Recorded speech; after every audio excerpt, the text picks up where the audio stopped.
এক বেহায়া নারী, বেপর্দা নারী, যেই মেয়ে, যেই মহিলা নিজের রূপ যৌবন অন্য পুরুষকে দেখাইতে পছন্দ করে, গোটা পৃথিবীতে মানুষের সমাজে যত মানুষ এবং জন্তু জানোয়ার আছে পৃথিবীতে, তার মধ্যে সবচেয়ে নিকৃষ্ট জানোয়ার ওই মহিলা, বেহায়া মহিলা।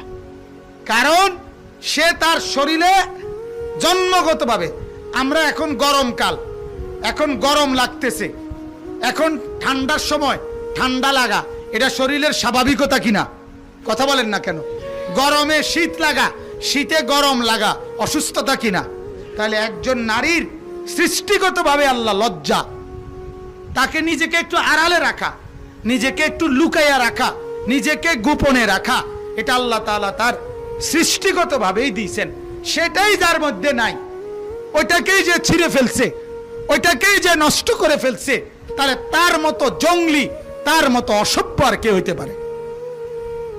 এজন্য বেহায়া নারীর মতো, বেপর্দা নারীর মতো নিকৃষ্ট আর কেউ নেই। এজন্য আমি অনেক সময় বলি, একজন রাস্তার পাশে একটি এলাকায় একটা কুকুর মরে লাশ যদি পড়ে থাকে, এটা যে এই দুর্গন্ধ ছড়ায়, একজন বেহায়া নারী যখন রাস্তা দিয়া হাঁটে, সেটা তার চাইতে বেশি দুর্গন্ধ ছড়ায়।